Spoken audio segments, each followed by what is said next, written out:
During the presidency of Harry S. Truman, Hitler, well, at least some of Hitler, was due to visit the White House in Washington, D.C. for a rather macabre exhibit.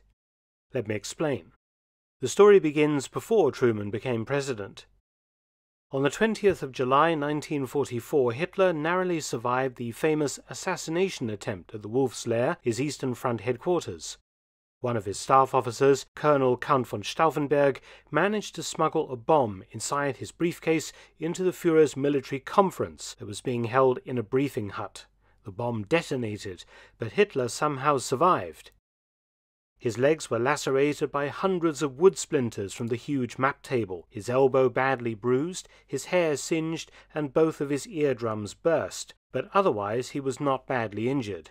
His uniform showed how powerful the blast had been, his black trousers torn into strips like a raffia skirt, his tunic holed and bloodstained. Hitler believed his survival to be divine intervention and proof that he had not yet completed his mission. He ordered that the torn and bloodstained uniform be preserved, having it sent to his girlfriend, who lived at his private home, the Berghof in southern Bavaria. Eva Braun carefully preserved the uniform as if it were a holy relic. Fast forward to April 1945, and Hitler's fortunes had badly deteriorated. Now living in his Berlin bunker, the city being enveloped by Soviet forces, Eva Braun had, against his wishes, joined him. Hitler was now concerned that none of his personal possessions, files and documents should fall into Allied hands. To this effect, on the 22nd of April 1945, he ordered his chief aide, SS Obergruppenführer Julius Schaub, to go to the Berghof and ensure that his and Eva Braun's personal items and correspondence were either destroyed or hidden.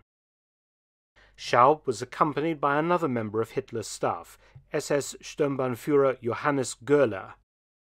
However, the Royal Air Force heavily bombed the private Nazi village where Hitler had his residence. On the 25th of April 1945, Avro Lancasters badly smashed up the Obersalzberg complex, including Hitler's house. But most of Hitler and Eva Braun's property was safe, already stored underground in a network of passages and rooms that no bombs could reach. On the 1st of May 1945, Eva Braun's sister Gretel, who was heavily pregnant, asked Göhler to take charge of a large chest that had belonged to her sister.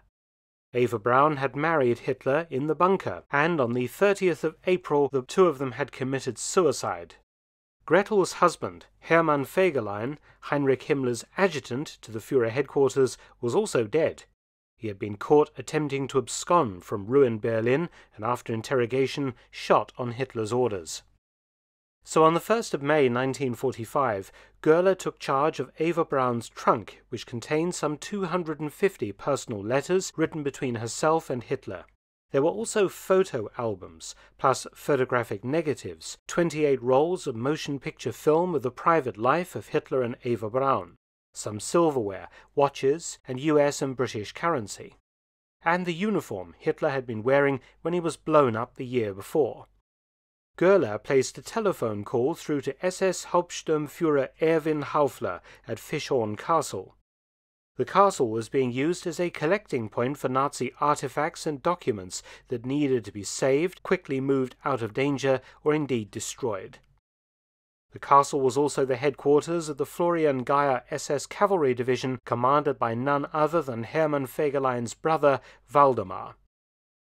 In the meantime, piles of property were dragged out of the underground tunnels beneath the Berghof on the Obersalzberg and burned, including Hitler's uniforms and clothes, documents, photo albums, linen, and so on, although this process was far from thorough, and US troops would find plenty of souvenirs once they captured the village on the 4th of May. Captain Haufler dispatched a truck from Fischhorn Castle to the Berghof, and Eva Braun's personal items were loaded aboard on the 2nd of May. Göhler, along with his wife, accompanied the truck to Fischhorn Castle. The castle was in a state of chaos. Shipments of looted art, massive amounts of documents, and personnel were arriving all the time, and the castle's furnaces were working overtime, burning many items. For example, a truck arrived carrying a large 4-foot square metal chest that belonged to Heinrich Himmler. It was accompanied by his private secretary, Erika Lorenz. The shipment also included all of Himmler's uniforms from his house near Berchtesgaden. On the 5th of May, Haufler began burning some of the correspondence. Hanging around all the time was an interesting character. SS Hauptsturmführer Franz Conrad had formerly been in charge of robbing the Jews of Warsaw of their wealth and had become known as the Ghetto King, making sure to enrich himself as well. By May 1945, Conrad, a wanted war criminal, was at Fischhorn Castle, itself a sub-camp of Dachau concentration camp, helping out and helping himself. Conrad saved several caches of Hitler-related documents from the flames, along with other material of great historical interest. The large Himmler safe was opened, and Frau Lorenz oversaw the burning of its contents along with Himmler's uniforms. Conrad and another SS officer made several discreet trips to Conrad's mother's house and to that of his brother Fritz, hiding some of Hitler's letters, drawings, and Eva Braun's property, some radios, cases of champagne, and all manner of loot for the rainy days to come. A small advance party of American soldiers arrived at Fischhorn Castle on the 7th of May 1945, the last full day of the war in Europe. They came to meet up and accept the surrender of Reichsmarschall Hermann Göring, a topic I've covered in my video Get Göring, link in the end screen. The Americans noted that the SS at the castle under Waldemar Fegelein didn't seem very interested in the American presence, perhaps because of what they were secretly watching over, hidden at the castle and elsewhere. The SS remained fully armed and posted guards at the castle alongside GIs until Göring eventually arrived. Accompanying the GIs was a small detachment from the US Army's Counterintelligence Corps, the CIC.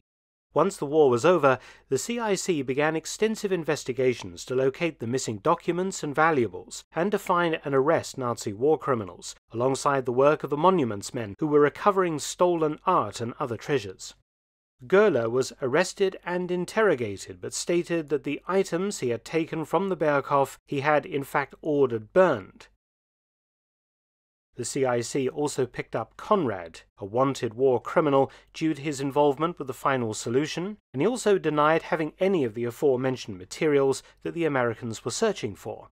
It has been long suspected by historians that the bulk of the Hitler-Eva Braun private correspondence was stolen by a CIC major. This man, who shall remain nameless as he is now dead and can't defend himself, certainly took a lot of Eva Braun's property, turning some of it over to the proper authorities during the war, but also giving away much more long after the war. That's a story for another video, but after applying pressure to Franz Conrad, the CIC was able to locate a stash of the Hitler-Eva Braun material in the hands of Conrad's brother Fritz, himself an SS officer.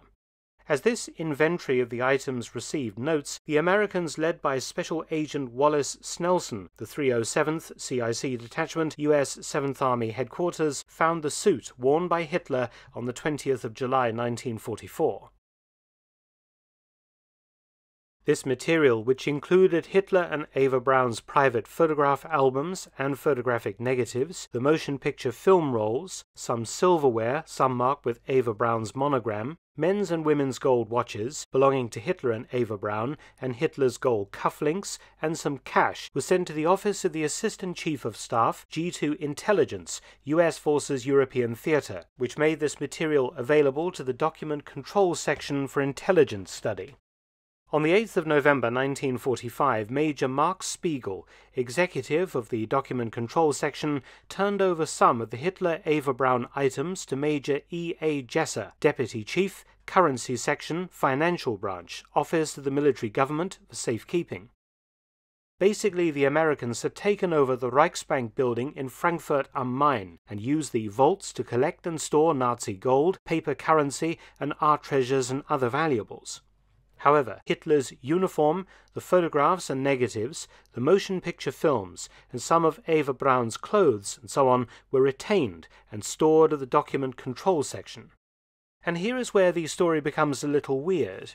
On the 8th of November 1946, exactly 1 year later, the Document Control Center received a request from the White House for Hitler and Eva Braun's personal items to be shipped to the War Department in Washington, D.C.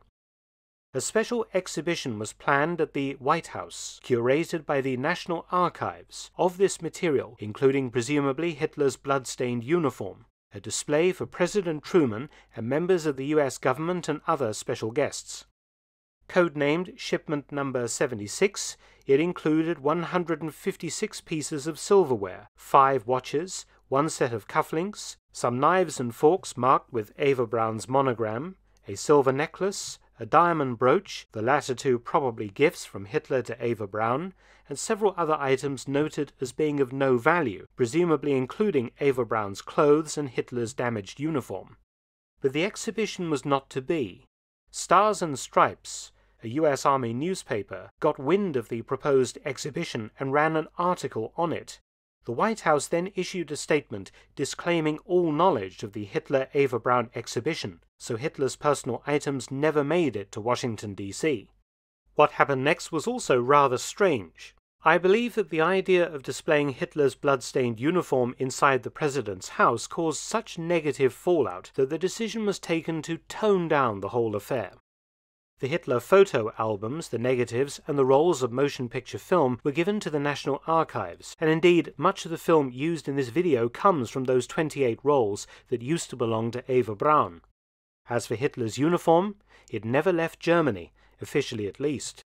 This photograph, taken in Frankfurt on the 29th of August 1947, was the last official record of Hitler's battered uniform. On the photo's reverse, a caption notes that shortly afterwards, the uniform was burnt to, quote, prevent its becoming a holy grail, end quote. This was a rather peculiar thing to do. They didn't destroy Hitler or Hermann Göring's cars. They happily used many of the buildings associated with the regime, including the famous Eagle's Nest tea house, and indeed items belonging to Hitler, Hermann Göring, Heinrich Himmler, and many other senior Nazi leaders remain on public display today inside museums across America and also held in various archives. So why was the uniform destroyed, considering it was evidence of the plot against Hitler and of the bravery of people like Count von Stauffenberg in attempting to kill him? Personally, I don't think the uniform was burned. The men handling these items knew their historical and probably their financial value in the future and took many souvenirs for themselves. After all, many items associated with top Nazis were hinted as destroyed, only to turn up long after the war perfectly intact. I would hazard a guess that some CIC man took the uniform as the ultimate souvenir, and it resides, forgotten in some attic in America today, or was long ago sold to one of those mega-rich anonymous collectors that frequent the Third Reich militaria world.